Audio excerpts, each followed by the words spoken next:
네, 오늘 풍성한 은혜라는 제목으로 함께 말씀 생각해 보겠습니다. 모세가 하나님과 이스라엘 백성들의 그 갈라진 틈에서 기도합니다. 그의 중보 기도는 우상 숭배라는 사악한 죄를 지은 백성들 위에 쏟아질 하나님의 진노를 막았을 뿐만 아니라 그 백성들 가운데 하나님의 계속적인 임재를 보장받습니다. 지난 시간에 우리는 이스라엘이 회개하는 모습을 보았습니다.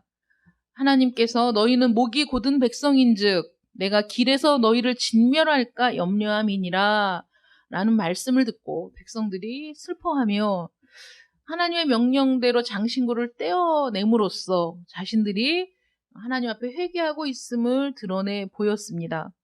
모세가 진 바깥에 세운 회막문에 구름 기둥이 서 있는 것을 보고 각기 자기 장막에 서서 여호와를 경배했고 또 하나님을 앙모하는 자들은 회막으로 나아갈 수 있었습니다. 이런 일련의 일들을 통해서 다시 한번 하나님께서 그분에게 합당한 자리를 차지하게 된 것입니다. 가증한 우상은 거절하고 이제 참 하나님이 섬김을 받게 되었습니다. 이스라엘은 방황에서부터 돌아서서 구름 기둥을 통해서 상징적으로 보여주신 여호와의 임재 앞에서 사모하는 마음으로 경배를 드리게 되었습니다. 모세의 믿음의 결단을 통해서, 은혜의 결단을 통해서 먼저 죄에서 온전히 분리하여 죄를 지은 백성과 함께 하실 수 없는 하나님을 생각하고 진 바깥에 회막을 침으로써 하나님의 마음을 기쁘게 해드렸고, 그리고 죄를 지은 백성 가운데 하나님이 함께 하실 수 없음을 이스라엘 모든 백성이 볼 수 있도록 그렇게 한 것이죠. 어떤 말보다도 더 그 가슴에 들어오는, 그러니까 어떤 설명보다도 그 한 편의 장면이 모든 이스라엘 백성들의 마음에 그냥 새겨지는, 하나님이 우리가 함께 하실 수 없구나. 언제 하나님이 우리와 함께 하실 수 없는가? 우리가 하나님을 배반하고 우리가 하나님의 말씀에 불순종하고 하나님의 영광을 가리우니까 우리의 죄가 하나님과 우리 사이에 담이 되어 하나님이 우리 가운데, 범죄한 우리들 가운데 임하실 수가 없구나 라는 것을 그들이 두 눈으로 똑똑히 목도할 수 있도록 모세가 그렇게 진 바깥에 회막을 친 것이죠. 그래서 하나님이 함께 하시는 것이 그 어떤 것보다 가장 큰 은혜요, 가장 큰 복이라는 사실을, 그리고 하나님이 떠나시면 사실 이스라엘은 아무것도 아니라는 사실을 그들이 깨닫게 되었다는 겁니다. 모세의 믿음의 결단을 통해서 먼저 죄에서 온전히 분리하여 진 바깥에 회막을 치고 이스라엘은 하나님의 말씀을 듣고 슬퍼하며 회개한 것을 보시고 하나님께서 이제 은혜의 길을 열어 가십니다. 오늘 본문 말씀 11절에 보면 사람이 자기의 친구와 이야기함 같이 여호와께서는 모세와 대면하여 말씀하셨다라고 기록되어 있습니다. 이는 모세의 전 생애를 통해서 가장 은혜로운 순간이었죠. 민수기 12장에 보면 미리암과 아론이 모세의 권위에 도전했을 때 여호와께서 모세를 옹호하시면서 이렇게 말씀하셨습니다. 내 종 모세와는 그렇지 아니하니 그는 내 온 집에 충성함이라 하셨고, 또 그와는 내가 대면하여 명백히 말하고 은밀한 말로 하지 아니하며 라고 하셨습니다. 모세가 하나님께 합당한 일을 도모했을 때 하나님은 우리가 신실하신 하나님의 영광을 떨어뜨리는 그런 관계에 있을 때는 누려보지 못한 친히 그를 나타내시고 그의 사랑의 친밀함으로 보상해 주신다는 거죠. 모세가 그렇게 했을 때 하나님은 친히 모세와 대면하여 친밀한 교제를 나누시고 더 이상 바랄 수 없는 그런 교제 속으로 하나님이 모세를 이끌어 가셨다. 그래서 모세는 평생의 기억 속에서 아마 이 순간이 가장 그 영광스럽고 복된 순간이라고 기억할 거라는 거죠. 이번에 목사 세미나가 있어서 제가 2박 3일 안성 사랑의 교회 수양관에 다녀왔습니다. 강사 목사님 말씀에 은혜가 되었고 또 방송실에서 봉사하다가 기도 시간이 되면 막 이제 내려가서 기도를 하는데 마지막 날 저녁에 이제 기도할 때 하나님께서 주마등 같이 제가 지금 여기까지 오게 된 저의 삶을 쭉 비춰주시는 거예요. 그래서 생각을 다시 정말 잊고 지냈던 정말 까마득히 먼 것 같은 그런 일련의 과정들을 하나님이 다시 생각나게 하셔서 그 과정을 되짚어 오다 보니까 정말 모든 것이 하나님의 은혜였고 하나님의 인도하심이었다라는 고백이 나올 수밖에 없고 하나님의 은혜가 참 너무 감사했어요. 그래서 나의 지나온 삶을 돌아볼 때 그 굽이 하나님이 함께 하셨고 정말 힘들고 어려울 때 하나님이 응답하셨고 정말 막막할 때 하나님이 길을 열어주셨다는 그 모든 것들을 저도 시간이 지나면서 또 잊고 있던 것들을 하나님이 다시 보여주시면서 그렇게 어려울 때 함께 했던 또 막막할 때 길을 보여주시고 열어주셨던 그 하나님이 오늘 너희 하나님이 아니냐라는 도전을 저에게 주시는 거예요. 하나님께서 그렇게 도전하실 때 제 마음에 정말 아무것도 말할 수가 없고 오직 하나님의 은혜에 감격하여 정말 눈물만 쏟아지는 그런 시간이었습니다. 아마 모세도 정말 지금까지 수없이 많은 일들이 있었고 지금까지 수없이 많은 하나님의 이적을 목도하고 수많은 씨름이 있어 왔지만은 그러나 그 모든 일들 속에서 가장 행복했던 순간, 가장 좋았던 순간이 언제냐? 정말 이렇게 하나님과 대면하여 친밀하게 교제를 나누는 이것이 정말 천상의 기쁨을 누리는 순간이었을 것이다. 저는 그렇게 생각합니다. 왜냐하면 그 기적을 보여주시고 때마다 길을 열어주신 그 은혜도 너무 감사하지만 그렇게 하나님이 나에게 찾아오셔서 나에게 그렇게 말씀하시는 하나님, 나에게 그런 일들을 보여주시는 하나님, 다시 기억하게 하시는 하나님, 그리고 지금 나를 다시 붙들고 계시고 나와 함께 계시며 그때 역사했던 하나님이 지금도 나와 함께 계신다는 확신을 주실 때 그때가 사실 가장 기쁜 때가 아니겠습니까? 그래서 이 모세도 지금 굉장히 영광스럽고 가장 아름답고 행복한 그런 순간을 지금 만끽하고 있다는 거죠. 어느 때 모세가 믿음으로 결단하고 은혜로 결단하여 이스라엘 백성과 하나님 사이에서 자신에게 주어진 소명을 감당해내고 이스라엘 백성들을 하나님의 은혜로 덮고자 하는 하나님의 은혜 속으로 이들을 끌고 가고자 하는 그런 최선을 다하는 몸부림 속에서 하나님이 그 모든 것들을 받으셨다는 그리고 하나님이 그것을 기뻐하신다는 확신이 들어온 이 순간 이 얼마나 복된 시간이냐 하는 것이죠.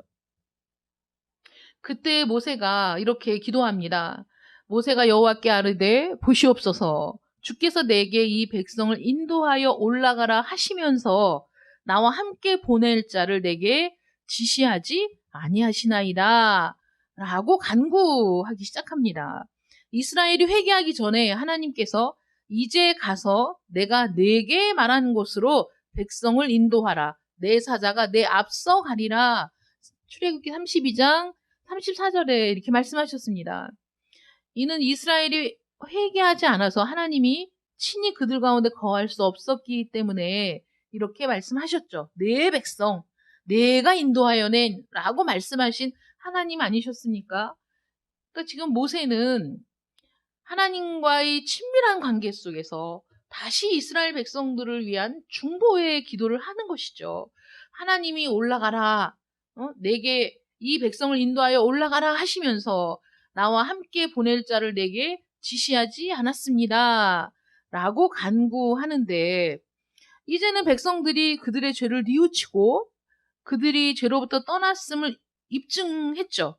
자신들에게 있는 모든 장신구를 떼어냄으로써 그러니까 모세가 이스라엘 백성들과 함께 갈 것인지를 잘 알고 있었지만 다시 하나님의 은혜에 의지하여 나와 함께 보낼 자를 내게 지시하지 아니하시나이다 라고 간구하는 거예요. 그러면서 하나님의 은혜, 어디에 내가 비빌 것인가, 내가 하나님께 어떻게 어필할 것인가, 나의 기도를. 그러니까 우리도 뭐 영업을 할 때에도 어떤 일을 할 때에도 어떻게 상대방을 설득할 것인가를 생각하고 그 공략할 지점을 찾는 게 우리가 세상에서 일을 할 때 지혜롭게 일을 하는 방법이잖아요. 근데 모세가 어디에 호소하냐면 주께서 전에 말씀하시기를 나는 이름으로도 너를 알고 너도 내 앞에 은총을 입었다 하시지 않았습니까? 자기에게 나타나셔서 말씀하셨던 그 하나님이 이렇게 말씀하셨다는 거예요. 이 말씀은 출애굽기 3장에서 하나님께서 맨 처음 모세를 가시덤불 사이에서 부르실 때 모세야 모세야 하고 부르셨거든요. 모세가 먼저 얘기한 게 아니라 하나님이 모세를 그렇게 부르셨어요. 이름으로 그를 부르셨죠. 그리고 그곳에서 하나님은 자신을 나는 아브라함의 하나님, 이삭의 하나님, 그리고 야곱의 하나님이라고 알려주셨습니다. 그리고 모세에게 이렇게 소명을 주셨어요. 내가 내려가서 그들을 애굽인의 손에서 건져내고 그들을 그 땅에서 인도하여 아름답고 광대한 땅, 젖과 꿀이 흐르는 땅에 데려갈 자로 너를 찜했다. 너를 선택했다. 라고 선포하셨기 때문입니다. 그러니까 어떤 거예요? 하나님의 백성을 인도해서 가나안 땅으로 이끌고 들어갈 자로 저를 불러내시고 저를 지목하시고 저를 쓰신 것은 바로 하나님 아니십니까? 라고 지금 하나님께 호소하고 있는 것이죠. 하나님께서는 백성들이 어떠할지라도 그 입에서 나온 말씀이 반드시 성취되고 그 목적이 성취될 것임을 스스로 보증하셨어요. 백성들이 어떠할지라도 하나님의 약속은 어떤 거예요? 그들을 애굽의 손에서 건져내서 그들을 그 땅으로 인도하여 아름답고 광대한 땅, 젖과 꿀이 흐르는 땅에 데려가겠다. 그들을 그 땅으로 인도하겠다라는 것이 하나님의 약속 아니었습니까? 하나님이 이 백성들의 이러한 그 패역함을 모르는 게 아니지 않습니까? 알면서도 이렇게 약속을 하시지 않으셨습니까? 이것은 하나님께서 우리와 언약을 맺으실 때 그리스도를 통해서 영원한 언약을 맺으시잖아요. 그러니까 우리의 어떠함을 모르시는 게 아니에요. 우리의 연약함, 우리의 배은망덕함, 우리의 교만함, 우리의 불순종함을 다 아시지만 그리스도의 은혜를 기반으로 그리스도의 생명을 기반으로 그리스도께서 그 생명을 속전으로 우리에게 주신 것을 기반으로 우리와 언약을 맺으시는데 영원한 언약을 맺으셨다는 거죠. 그래서 하나님은 끝까지 우리를 책임지신다는 것을 우리가 확신할 수 있는 거예요. 하나님 우리에게 그 출애굽기의 말씀, 이들이 광야에서 이런 갈등을 겪으며 광야에서 이들이 이렇게 불순종하며 패역하며 이런 모든 모습들을 그대로 우리에게 보여주시면서 그럼에도 불구하고 하나님의 약속이 성취되었다. 그럼에도 불구하고 하나님의 언약이 지켜졌다는 것을 우리에게 왜 보여주시느냐? 우리도 이들과 다를 바 없이 패역한 백성이고 우리도 이들과 다름없이 교만한 백성이지만 하나님께서 그리스도를 통해 맺은 언약은 어떤 언약이냐? 영원한 언약이다. 결코 파기할 수 없는 언약을 우리와 맺으셨다. 그래서 그의 백성들에게 은혜를 베푸신다. 그래서 지금도 여전히 그리스도와 맺은 영원한 언약의 근거에서 그럴 가치가 없는 우리에게 은혜를 베푸신다는 것이죠. 그래서 모세가 그것을 붙들고 하나님 앞에 기도하는 거예요. 그냥 막무가내로 하나님 들어주세요 라고 하는 것이 아니라 하나님의 언약을 근거로 하나님이 나를 왜 부르셨습니까? 하나님이 나를 부르신 목적이 있지 않습니까? 하나님이 나를 부르실 때 이렇게 말씀하시지 않았습니까? 라고 기도하니까 하나님께서 모세의 기도를 안 들어주실 수가 없는 거죠. 그래서 13절에 보면 내가 참으로 주의 목전에 은총을 입어 싸우면 원하건대 주의 길을 내게 보이사 내게 주를 알리시고 나로 주의 목전에 은총을 입게 하시며 이 족속을 주의 백성으로 여기소서라고 탄원합니다. 하나님은 약속하셨습니다. 친히 맹세하셨습니다. 또 그 약속은 실제로 이스라엘이 가나안에 들어감으로 입증되었습니다. 그렇게 확증되었으니 그들은 광야에서 멸절되지 않았기 때문이죠. 그러므로 모세는 이제 하나님의 길을, 하나님의 방법을 배우기 위해 주님께 구하는 거예요. 하나님의 길, 하나님의 방법은 하나님께서 보증하신 일을 이루기 위해 성실하게 추구하는 경로입니다. 하나님이 우리를 사랑하시고 하나님이 우리를 선택하신 그 길을 우리가 구하는 것은 그것이 하나님께서 우리를 위해 작정하신 모든 일들을 성실하게 추구하는 길이기 때문입니다. 하나님이 우리에게 복을 약속하셨습니다. 우리에게 은혜를 약속하셨습니다. 우리와 함께 하신다고 약속하셨습니다. 그러나 우리 눈에 보이지 않아요. 우리 눈에 하나님의 길이 선명하지 않습니다. 그래서 많은 사람들이 길을 잃고 많은 사람들이 방황하며 하나님의 길이 어디 있는가 고민하는 거죠. 제가 찬양을 들으면서 그 가사가 우리 지금 나누고 있는 이 말씀하고 너무 똑같은데 그게 누가 부른 곡인지 제목이 뭔지를 생각을 안 하고 그냥 듣고 지나친 거예요. 그래서 이거를 같이 우리 성도들과 나누고 싶다고 열심히 찾았는데 못 찾았어요.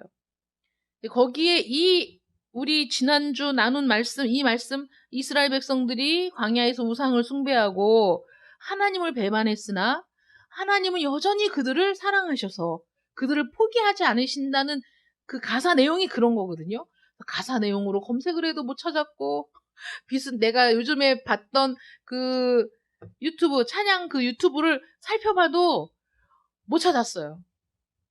못 찾았는데, 어쩌면 기가 막히게 우리가 요새 나누고 있는 말씀이 저렇게 그 찬양의 가사가 돼서 불려지고 있을까? 제가 너무 신기했는데, 찾으면 들려드릴게요. 근데 거기에서 그 찬양 가사 중에 그런 게 있는 거예요. 우리는 배반했으나 하나님은 여전히 우리를 사랑하시고, 우리는 그를 떠났으나 하나님은 여전히 우리를 붙들어 주시고 기다려 주시는 하나님. 그 하나님의 사랑에 대해서 끊임없이 찬양을 하고 있더라고요. 그래서 하나님의 은혜가 무엇이냐? 우리를 포기하지 않는 것이 정말 하나님의 은혜입니다. 우리를 결코 떠나지 않고 버리지 않으시는 것이 하나님의 은혜예요. 하나님께서 모세에게는 이제는 내 백성, 내가 인도하여 낸 내 백성이라고 그렇게 분노하셔서 말씀하셔도 그래도 하나님은 여전히 또 은혜의 길을 열어두고 계시다는 거죠. 그래서 모세가 회막을 진 바깥에 친 이후에도 하나님을 앙모하며 또 눈물을 흘리며 하나님을 경배하는 그들에게 진 바깥으로 나아가 하나님께 나아갈 수 있는 길을 열어두셨잖아요. 열어두셨어요. 지금도 우리가 구원받을 수 있는 그 길을 열어두셨습니다. 누구든지죠. 누구든지. 복음을 듣고 하나님께 오는 자를 하나님이 다 두 팔 벌려 안으시겠다. 우리에게 이렇게 말씀하시죠. 그래서 우리도 모세처럼 주의 길을 내게 보이사라고 하나님께 부르짖어야 돼요. 하나님 주의 길이 무엇입니까? 주의 길이 어떤 길입니까? 주님께서 기뻐하시는 길은 무엇입니까? 라고 주의 길을 보여달라고, 주의 길을 나에게 알려달라고 그렇게 기도해야 돼요. 왜냐하면 우리는 스스로 하나님의 길을 발견할 수 없기 때문입니다. 우리의 눈은 죄악으로 가리워졌고 우리의 생각은 탐욕으로 부패했기 때문에 하나님의 길을 우리는 발견할 수가 없어요. 왜냐하면 우리의 이목을 끄는 길이 아니고 우리의 관심을 끄는 길이 아닙니다. 여러분들도 경험하셨을지 모르지만 유튜브에 온갖 자료들이 다 올라오고 있어요. 정말 우리가 그 중에 옥석을 가려서 정말 좋은 말씀들도 많이 있고 좋은 찬양들도 많이 있지만 그렇지 않은 것들도 많이 있잖아요. 그러니까 우리가 옥석을 가려 좋은 것들을 구별하여 들을 수 있는, 볼 수 있는 그런 그 회한이 있다면, 그런 그 능력이 있다면 너무 좋겠지만은 그렇지 않기 때문에 각별한 주의가 요구되고 있는 거 아닙니까?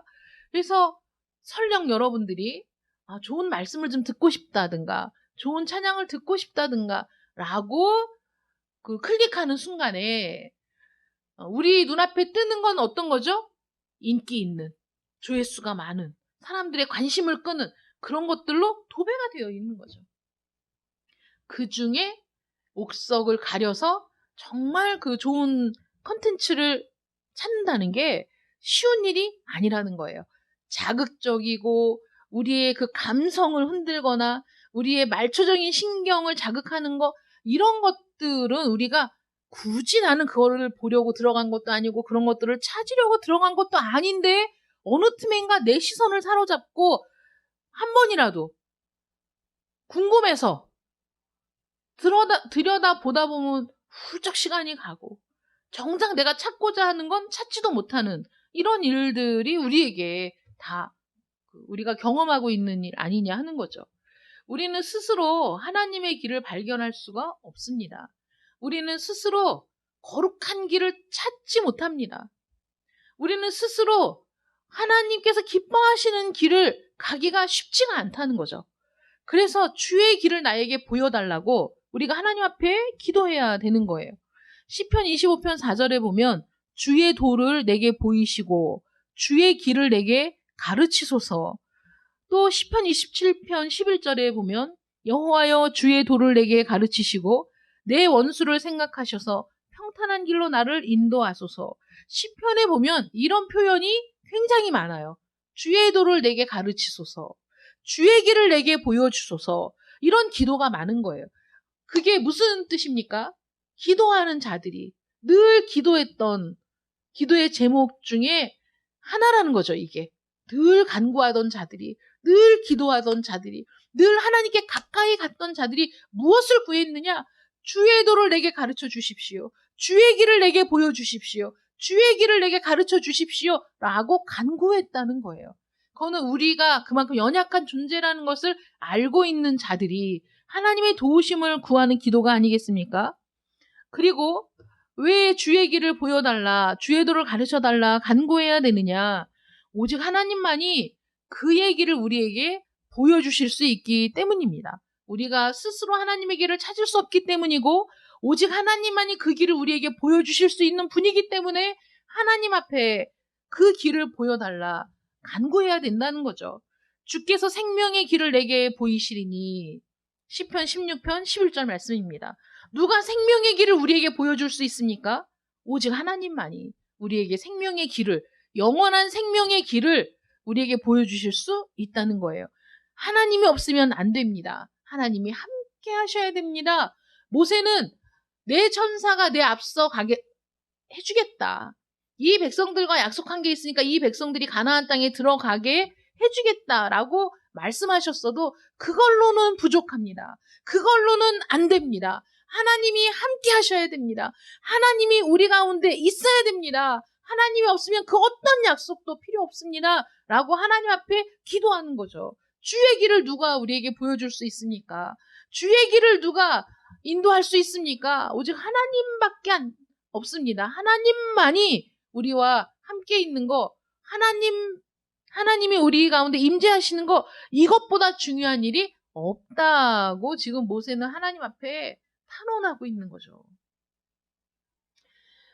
우리가 하나님 앞에 우리의 부족함과 연약함을 고백하고 하나님, 나는 하나님 없으면 안 돼요. 나는 하나님만 있으면 정말 다른 건 다 필요 없어요. 하나님이 가장 중요합니다. 나 하나님을 떠나선 살 수 없어요. 하나님이 나를 떠나시면 나 어디로 가요? 여러분 그렇게 하나님 앞에 기도해 보세요. 하나님이 여러분들을 긍휼히 여기시고 불쌍히 여기시고 여러분들을 만나주시며 여러분들에게 길을 보여주실 거예요. 우리가 그런 기도가 안 되기 때문에, 그런 기도를 하지 않기 때문에 얼마나 절박한지 하나님이 모세에게 야 걱정하지 마. 가나안 땅으로 내가 인도할게. 약속 지킬게. 내 앞서 천사를 보내서 길도 예비해 줄게. 라고 말씀하시잖아요. 그런데 그 길은 하나님이 없는 길이잖아요. 그 길은 하나님이 함께 하시지 않는 길이잖아요. 나 필요 없어요. 나는 가나안 땅에 들어가지 못해도 하나님이 함께 있는 이 광야, 난 이 광야에 있을래요. 라고 지금 모세가 기도하는 거예요. 어떤 게 하나님의 마음을 막 움직이는 기도입니까? 유창한 기도?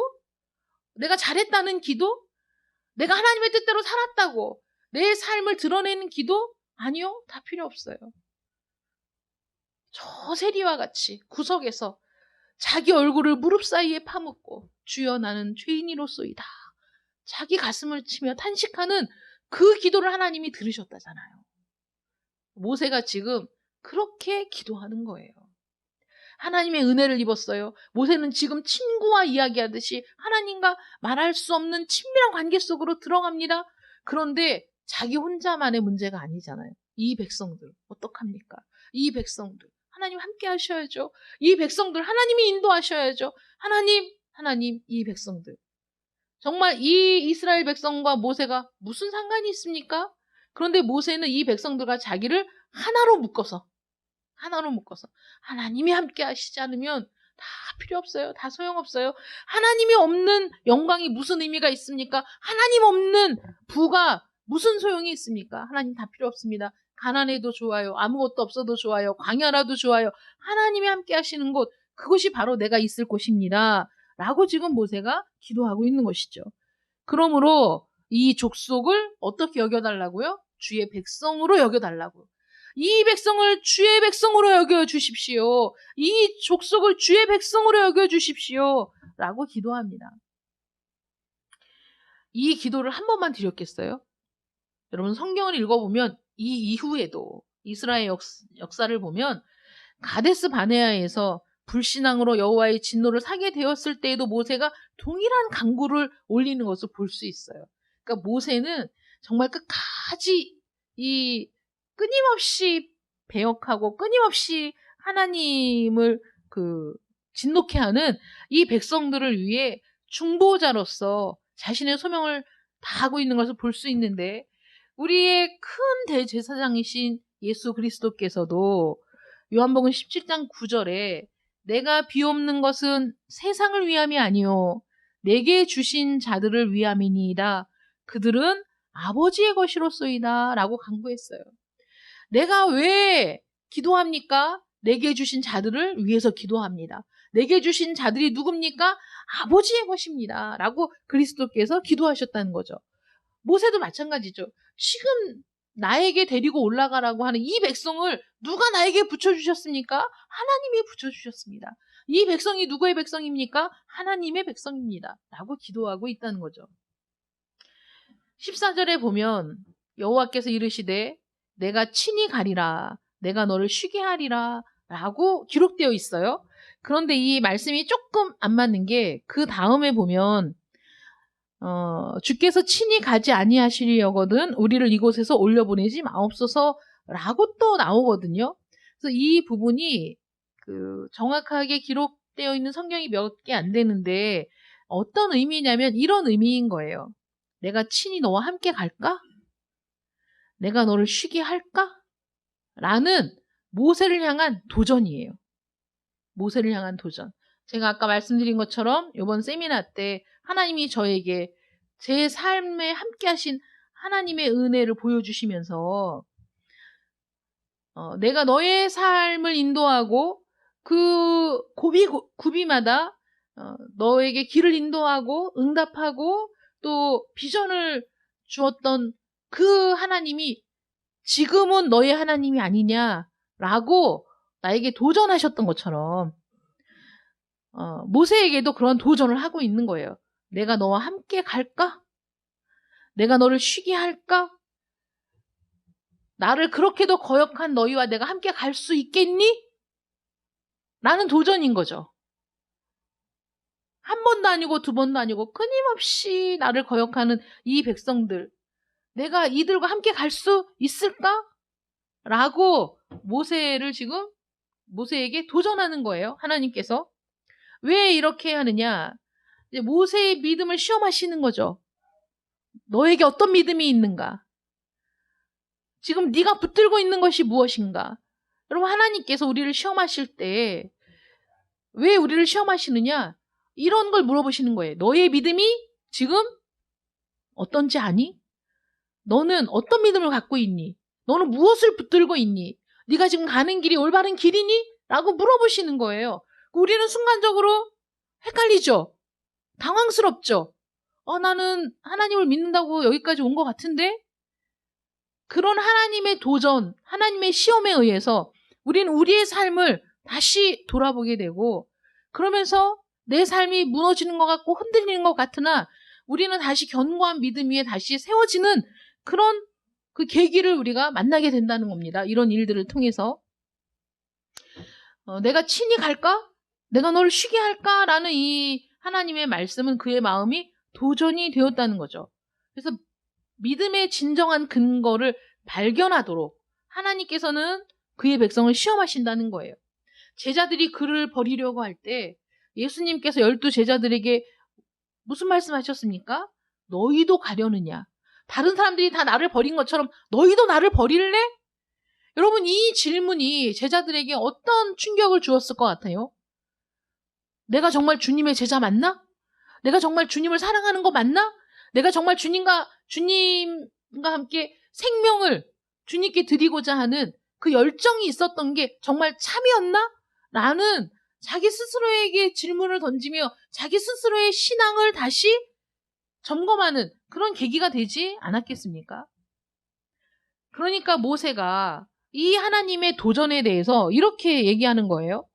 모세가 여호와께 아뢰되 15절에 주께서 친히 가지 아니하시려거든 우리를 이곳에서 올려보내지 마옵소서. 하나님이 이들과 함께하지 않으면 모든 것이 허사입니다.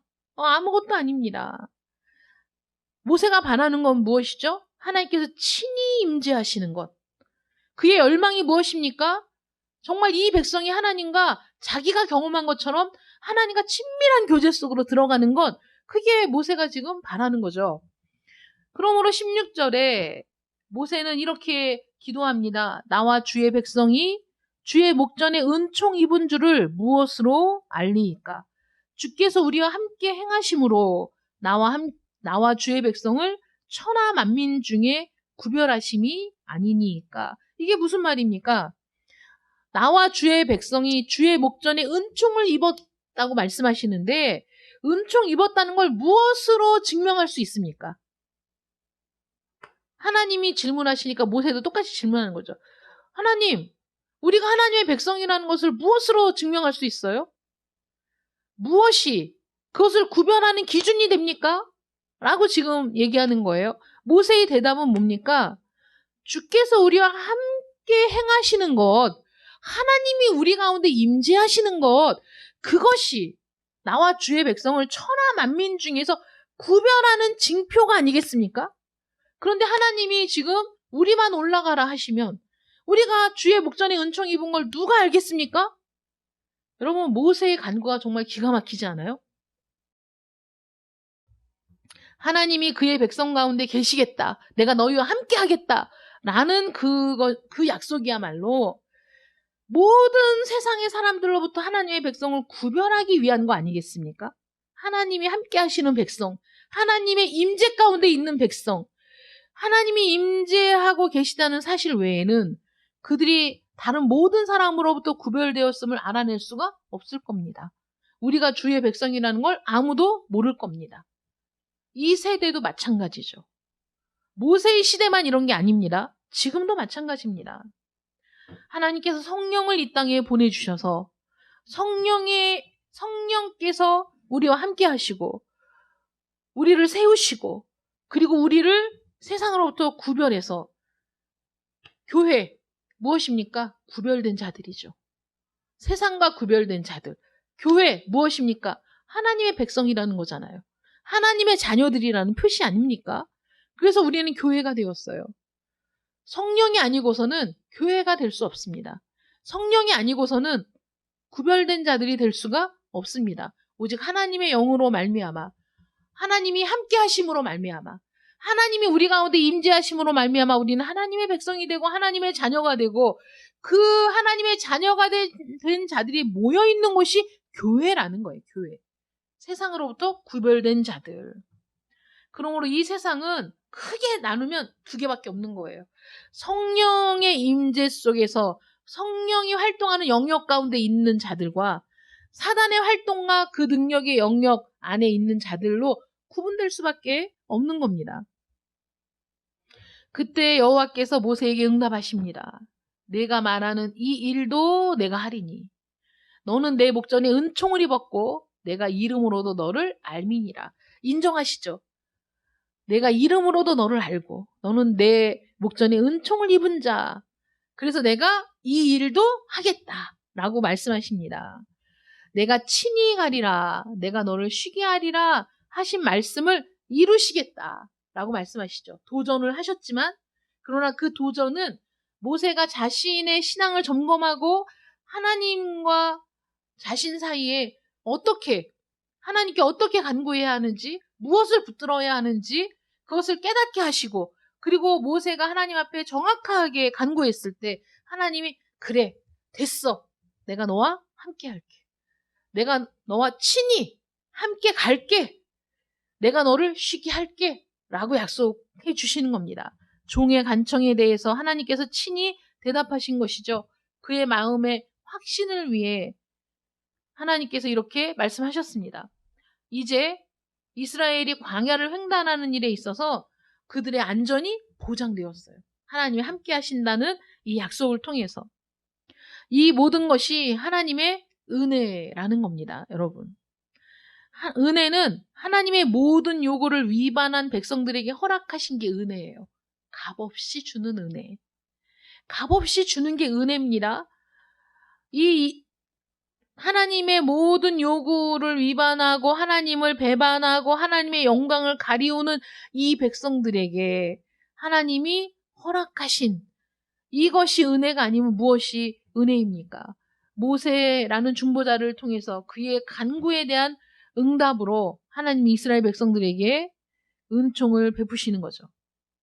예레미야 31장 2절부터 3절 말씀 잘 들어보세요. 여호와께서 이같이 말씀하시니라. 칼에서 벗어난 백성이 광야에서 은혜를 입었나니 곧 내가 이스라엘로 안식을 얻게 하러 갈 때에라. 옛적에 여호와께서 나에게 나타나사 내가 영원한 사랑으로 너를 사랑하기에 인자함으로 너를 이끌었다 하였노라. 하나님의 은혜가 이들에게 임한 것은 이들의 어떠함 때문이 아니었다는 거예요. 이들은 진멸당에 마땅한 백성이었을 뿐입니다. 이들에게 하나님의 은혜가 임한 것이죠. 그래서 이스라엘이 수장절을 지킬 때, 지금으로 말하면 추수감사절을 지킬 때 이들은 광야에서의 삶을 기억하기 위해 초막을 짓고 그 안에서 생활하며 하나님이 어떻게 이들을 업으시고 안으시고 인도하셨는가를 그들이 회상하면서 말씀을 나누면서 하나님의 은혜에 감사하는 절기가 바로 수장절 아니겠습니까? 맥추감사절도 사실 이스라엘이 맥추절 또는 초실절이라는 그 수확에 관계된 절기를 지킬 때마다 이들이 감사한 것은 수확의 풍성함을 감사드린 것이지만 그 이면에는 여기까지 함께 하신 하나님, 우리를 도우신 하나님, 우리가 아무 자격이 없지만 우리 가운데 임재하신 하나님, 우리를 돌보신 하나님에 대한 무한한 감사를 드리는 절기가 바로 감사절기라는 겁니다.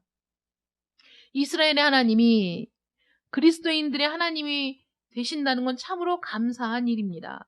우리가 이 땅을 여행하는 동안에 하나님께서는 내가 친히 가리라고 하신 동일하고 소중한 보증을 우리에게도 하셨다는 거예요.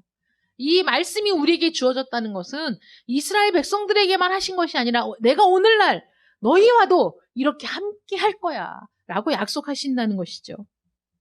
우리의 행로가 거칠더라도 또 우리가 이 길을 가면서 당하는 시련과 실망이 어떨지라도 여호와께서 친히 우리와 함께 가신다는 그 사실 하나만으로 우리는 기뻐하고 감사해야 된다는 거예요.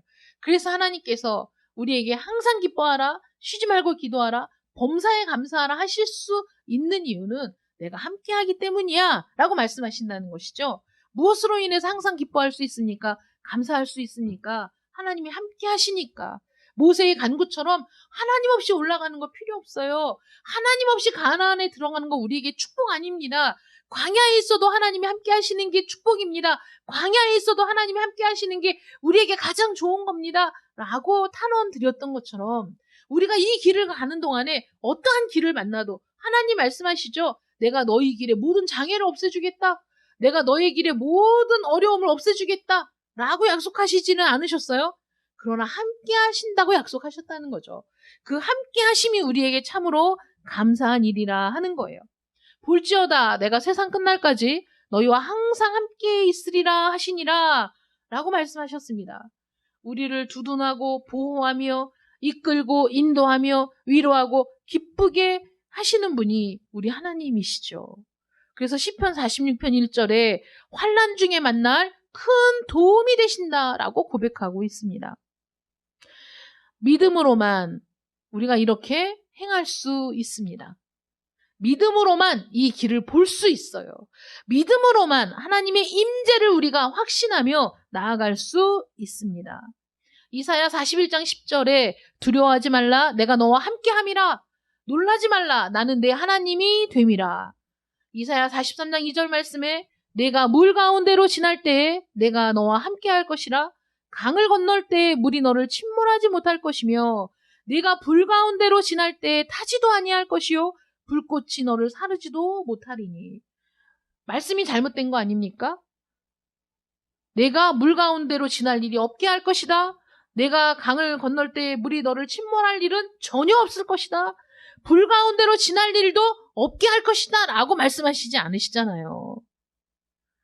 물이 우리를 침몰할 만한 상황도 우리가 지나가게 될 것이고 불이 우리를 태울 것 같은 길도 우리가 지나가게 될 것이지만 걱정하지 마라. 내가 너와 함께 할 거야. 놀라지 마라. 나는 내 하나님이 될 거야. 그래서 내가 물 가운데로 지날 때에도 내가 너와 함께 할 것이기 때문에 그 물이 너를 침몰하지 못할 것이고 내가 불 가운데로 지날 때에도 내가 함께 할 것이기 때문에 그 불이 너를 사르지 못할 거야. 라고 말씀하신다는 걸 여러분 기억하실 필요가 있어요.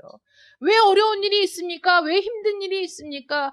내가 평생에 하나님을 사랑했는데 지금 나에게 남은 것이 없습니다. 사람들이 오만 가지 불평을 터뜨리며 하나님을 원망하는 글들이 인터넷에도 엄청 많이 올라옵니다. 내가 하나님을 이렇게 사랑했는데 왜 하나님 나를 이렇게 내버려 두십니까? 라는 많은 사람들의 뼈아픈 고통의 소리들이 있습니다. 그런데 하나님이 그래, 그럴 때도 있을 거야. 불 가운데 지날 때가 있을 거야. 물 가운데 지날 때가 있을 거야. 그런데 걱정하지 마. 내가 너와 함께하고 있다. 하나님의 임재를 붙드는 여러분들 되시기를 축원합니다. 바벨론의 풀무 가운데에서 세 사람의 히브리인들이 풀무 속에 들어갔을 때 그 자리에 하나님이 함께 계셨다는 거죠. 내가 친히 가리라. 내가 너를 쉬게 하리라. 시편 23편 4절에 내가 사망의 음침한 골짜기로 다닐지라도 해를 두려워하지 않을 것은 주께서 나와 함께 하심이라. 이것이야말로 주의 임재를 강력하게 확신하는 자의 고백이 아니겠습니까? 이 함께 하신다라는 이 말씀, 내가 친히 가리라, 내가 너희와 함께 하겠다라는 것은 현재 여호와의 임재가 나와 함께 있다. 하나님이 내 삶에 임재해 계신다라는 확신을 우리에게 주시는 것이고, 내가 너를 쉬게 하리라. 그것은 미래의 안식을 보증하셨다는 것이죠. 어떤 안식입니까? 하나님 안에 있는 안식. 그 누구도 빼앗을 수 없는 하나님 안에 있는 안식. 죄로부터의 안식, 수고로부터의 안식, 슬픔으로부터의 안식. 우리는 믿음으로 그것을 바라볼 수 있어요. 지금 비록 불 가운데 지날지라도, 물 가운데 지날지라도 하나님 나에게 무엇을 약속하셨습니까? 쉬게 하신다고 약속하셨어요. 하나님 안에서 온전히 누리는 안식이 우리에게 주어질 그날이 있습니다. 소망 가운데에서 지금이라도 우리가 그것을 누릴 수 있는 이유가 무엇입니까? 믿음은 바라는 것들의 실상이요 보이지 않는 것들의 증거가 되기 때문입니다. 이 광야의 여정은 영원한 것이 아닙니다. 우리가 괴로운 일을 만날 때, 우리가 고통스러운 일을 만날 때 이 광야의 여정이 얼마나 괴롭습니까? 얼마나 고통스럽습니까? 어떤 사람들은 정말 내 생명이 끝났으면 좋겠다라고 호소하는 사람들도 있지 않겠습니까? 그러나 이 광야의 여정이 영원한 게 아니에요. 어느 한순간에 모든 수고와 괴로움이 끝나고 피곤한 자에게 쉼이 있을 겁니다. 옛날에 이스라엘을 다스리셨음과 같이 오늘 하나님께서 우리를 다스리실 것입니다. 이사야 63장 9절에 그들의 모든 환난에 동참하사, 여러분 이 말씀이 여러분들에게 은혜가 되시길 바랍니다. 그들의 모든 환난에 동참하사 자기 앞에 사자로 하여금 그들을 구원하시며 그의 사랑과 그의 자비로 그들을 구원하시고 옛적 모든 날에 그들을 드시며 안으셨으나, 이렇게 인도하시는 분이 우리 하나님이십니다. 이것이 은혜입니다. 넘치는 은혜, 풍성한 은혜, 우리의 죄 위에, 우리의 모든 죄악 위에 우리가 감히 바랄 수 없는 하나님의 은혜가 넘치고 있습니다. 우리의 하나님으로서, 모든 은혜의 하나님으로서 우리 위에 계시고 우리 안에 계십니다. 우리의 심령이 그 하나님을 사모하며 우리의 생활을 통해 그 하나님께 영광을 돌리시기를 축원합니다. 성령이 임한 후에 모든 그리스도인들은 날마다 감사로 영광을 돌려야 합니다. 제가 찬양 가사 불러드리고 모든 예배 마칩니다. 말씀을 마칩니다. 고영원 씨의 곡입니다. 영광을 돌리세 우리 하나님께 존귀와 위엄과 능력과 아름다움, 만방의 모든 신은 헛된 우상이니 오직 하늘의 하나님 그 영광 찬양해. 주님의 영광 모든 나라 위에, 주님의 영광 온 세계 위에, 하늘에 계신 우리 아버지 영광 찬양해. 우리 주님 나라 영원하리라. 우리 주님 뜻은 이루어지리라. 아멘. 기도하겠습니다. 사랑의 하나님 감사합니다. 하나님께서 이스라엘 백성들에게 어떻게 행하셨는지를 우리는 지금 하나님이 우리에게 주신 말씀을 통해 볼 수 있습니다. 확인할 수 있습니다. 그들을 어떻게 안고 드셔서 인도하셨는지, 독수리가 자기의 새끼를 그렇게 안고 들고 옮기는 것처럼 하나님께서 이스라엘을 그렇게 옮기셨다 말씀하십니다. 함께 하셨다 말씀하십니다. 모든 고난에 동참하셨다 말씀하십니다. 그 하나님의 임재가 우리에게 가장 필요합니다. 하나님이 우리와 함께 하신다는 약속, 그것이 우리가 붙들어야 될 약속인 줄 믿습니다. 우리의 죄악에도 불구하고 하나님께서 우리에게 은혜를 베푸시며 우리와 함께 하시며 우리를 떠나지 않는 것, 이 이상의 은혜가 없습니다. 이토록 풍성한 은혜를 우리가 어디에서 누릴 수 있겠습니까?